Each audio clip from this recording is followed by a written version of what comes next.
Welcome to Bookmarks with Jason. I hope you guys are having a happy and a healthy 2023 so far.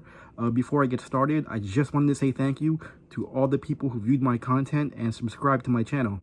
When I started this channel back in November, I wasn't expecting to get more than 3 subscribers, let alone any.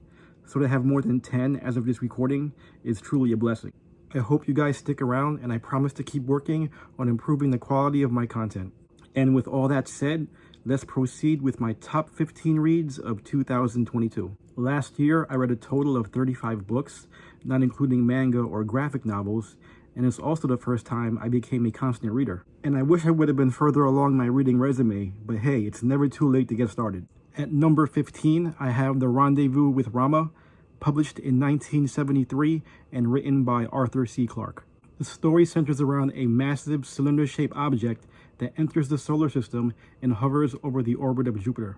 A survey team is sent in to investigate, and once they reach the interior, they discover some sort of artificial world and its strange inhabitants. Even though this book was light on character development, its focus on science and exploration made this a unique and compelling reading experience. It's truly a sci-fi classic, and I highly recommend it.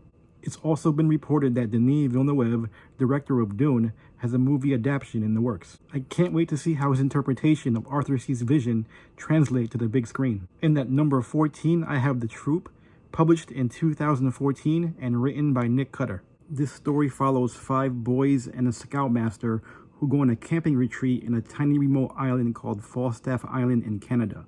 Chaos ensues when a dying man finds his way to the island, and a parasitic virus spreads soon afterwards. I have yet to read a horror book that actually frightened me, but this one came kind of close.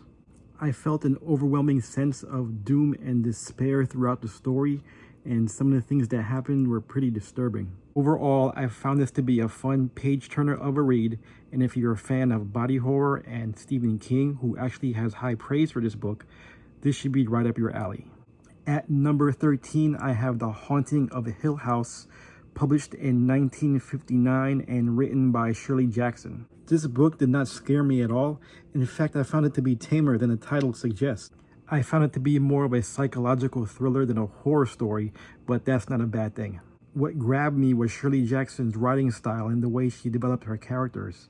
The dialogue was sharp and witty, and felt pretty modern despite the time period. For a haunted house tale, this book was light on over-the-top scares.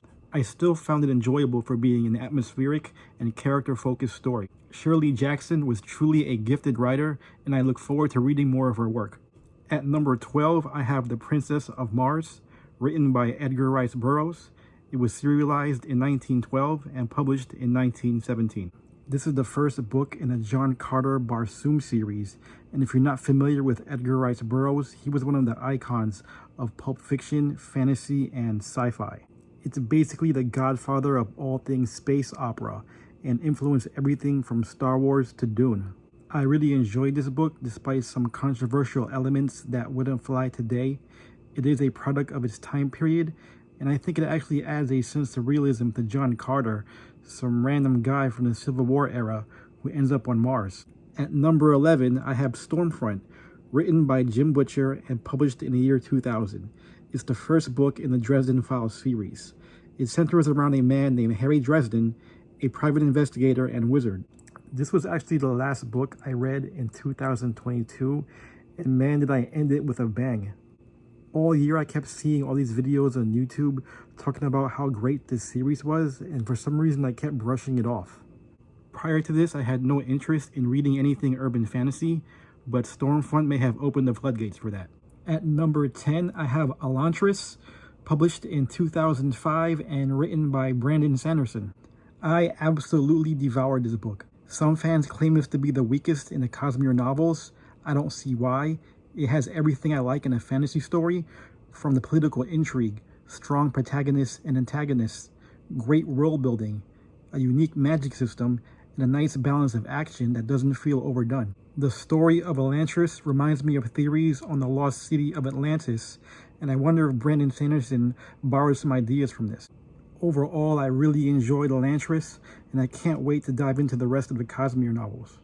At number 9, I have The Grace of Kings, written by Ken Liu and published in 2015.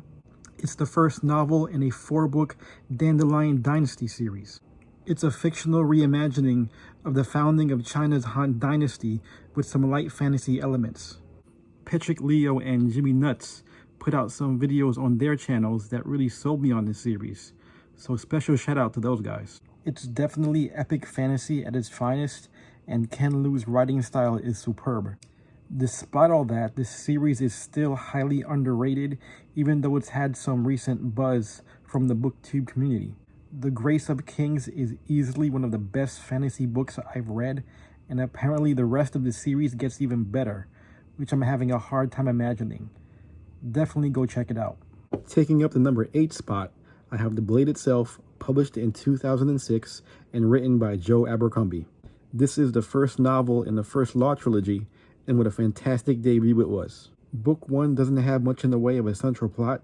Instead, it focuses on building up the core cast of characters. Fortunately, Joe Abercrombie writes some of the most unique and memorable characters you'll find in a fantasy world. They're all morally gray, and the following 3 are my current favorites. The first is Sandan Glokta, a former swordsman turned crippled torturer. Next is Logan Ninefingers, an infamous barbarian who sort of reminds me of Guts from the Berserk manga. And finally, we have Pharaoh, an escaped slave who has a savage thirst for revenge. This is just a small sample size of a large ensemble of characters you'll find in this grimdark world. Not only is this book full of intense action sequences, but it features Joe Abercrombie's signature blend of humor. His writing is often compared to George R.R. Martin's, so if you liked Game of Thrones, you should enjoy this as well. At number 7, I have The Great Hunt, published in 1990 and written by Robert Jordan. I thoroughly enjoyed this novel, and it's the book that triggered my Wheel of Time excitement. I also did a review of this in my November wrap-up video. I'll add the link down below if you haven't seen it yet. Coming in at number 6, I have The Fellowship of the Ring, written by J.R.R. Tolkien and published in 1954. I've been procrastinating on reading the Lord of the Rings trilogy for the longest time. I did read The Hobbit way back in junior high and loved it, and I've also seen all the Peter Jackson films numerous times. So when I finally read the book this past December, I was surprised to see how different it was from the movie. Everything was just structured so differently, and of course we had the Tom Bombadil section, which wasn't in the film. I like this character a lot, but I can see why Peter Jackson decided not to include him in the movie. I was really amazed by J.R.R. Tolkien's level of lore and world building. The guy created a whole elven language and script, and you can really see his love for nature with all the environmental themes running throughout the story. I can see why this book is such a timeless classic, and the influence the series has had on the fantasy genre is undeniable. We are now at my top 5 cream of the crop. Cream of the crop! Nobody does it better. At number 5, I have The Drawing of the Three, published in 1987 and written by Stephen King. It's the second volume in the Dark Tower series. It's the continuing story of Roland Deschain, the last of the gunslingers who's on a journey towards the mysterious Dark Tower. While Book 1 was more of an apocalyptic western, Book 2 took the series in a completely different direction that I wasn't expecting. This time around, 2 new protagonists join Roland Deschain on his quest. The first is Eddie Dean, a struggling heroin addict who's hired by the New York mob to smuggle cocaine. The second protagonist is Odetta Holmes, an African-American woman who lost both her legs in a subway accident. She also has some sort of Jekyll and Hyde personality. How they end up in a gunslinger's world and fight killer lobsters is something only Stephen King could pull off. And the way he blends together different genres is a masterclass in his writing ability. The story had a strong cinematic feel, and at times felt like a joint Quentin Tarantino and James Cameron production. Imagine a movie that's like a combination of The Terminator, Reservoir Dogs, with a sprinkling of Doctor Strange rolled into one. The Drawing of the Three is one of the most unique and entertaining of the Stephen King books I've read, and that's why it's on my top 5. 2022 was my summer of Malazan. In June, I read Gardens of the Moon. In July, I read Dead House Gates, and in August, I read Memories of Ice, which takes the number 4 spot on my top 15. Published in 2001, it was written by Steven Erikson and is the 3rd book on the Malazan Book of the Fallen series. There's much to say about this series that hasn't already been said. One of the main ones is that the writing style is extremely dense. Steven Erikson is not the type of writer that'll hold your hand through the story. You're thrown in the middle of all this chaos with very little context or explanation. On top of that, you have to familiarize yourself with dozens upon dozens of different characters, races, and multiple POVs that span several continents. The level of world building is immense, and you'll come across various intricate storylines that are layered with philosophical themes. This is not your average fantasy series. Steven Erikson will subvert all the usual tropes you're used to seeing. Things can get a bit overwhelming, especially for new readers, which is why you'll see a lot of Malzahn veterans recommend that you read other fantasy novels beforehand to level up your reading comprehension for the series. I kind of dove into Gardens of the Moon with very little fantasy experience under my belt, and it honestly wasn't that bad. Once I got into the flow of the story, it was smooth sailing throughout. Deadhouse Gates went in a different direction with only a few returning characters. I kind of struggled with this one. The writing felt far more dense and hard to follow at times. I guess it just didn't have the fun ensemble of characters that Gardens of the Moon had. Not saying it's a bad book because it's actually great, and by the time you get to the end, you'll be broken up emotionally.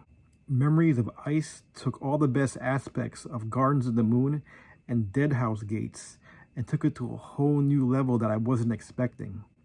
The story takes place simultaneously with Deadhouse Gates, but is actually more of a direct sequel to Gardens of the Moon.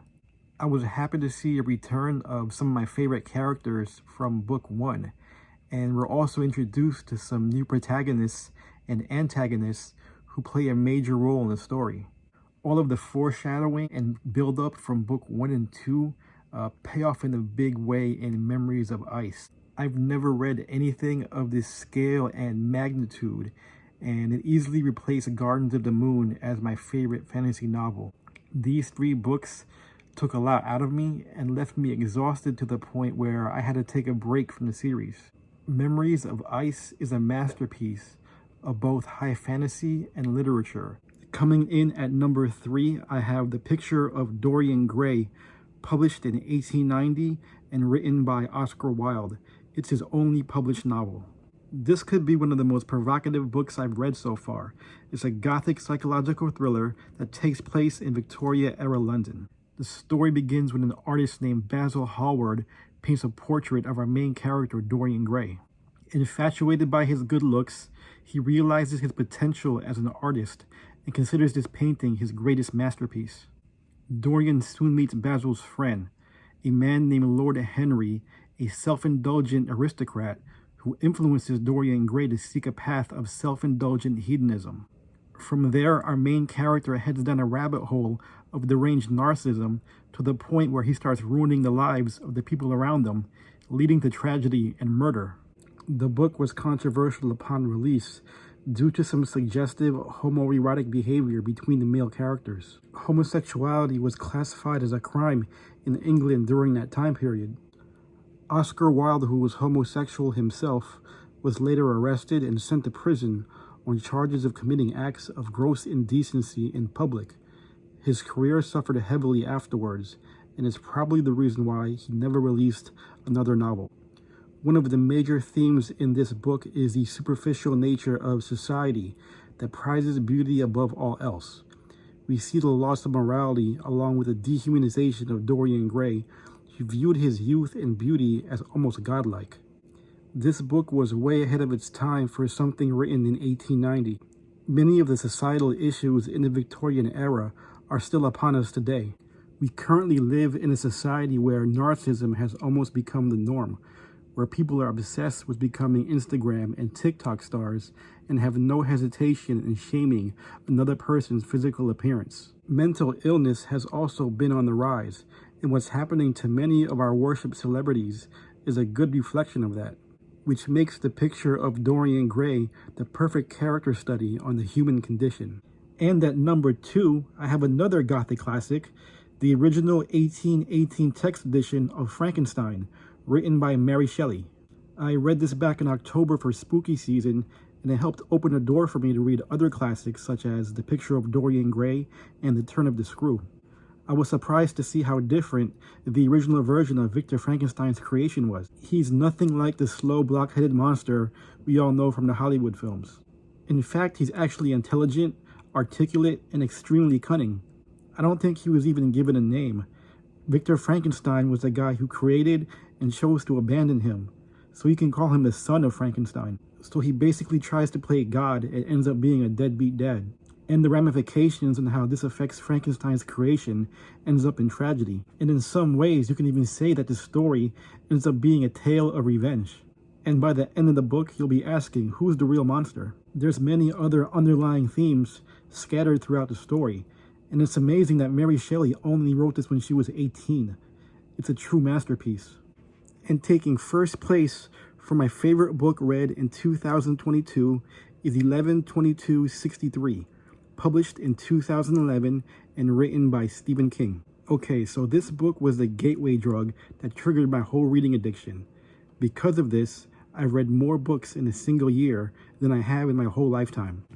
And it's led me to do other things like starting up a booktube support channel to help me vent out my bookish inspirations. And I can safely say that as of this recording, 11/22/63 is my favorite book of all time, and Stephen King is my favorite author. Now, I read multiple Stephen King books last year and could have easily added 2 or 3 more to this list. But to be fair, I had to show some restraint and narrow my choices down to 2. Salem's Lot, or even The Shining, deserved to be on this list, but I still thought that the drawing of the 3 and 11/22/63 were superior. I don't know, must be something with those 3s. Prior to this, my favorite book of all time was H.G. Wells' Time Machine. Then Stephen King came along, snatched the book from my hand, and threw it down the stairs, me along with it.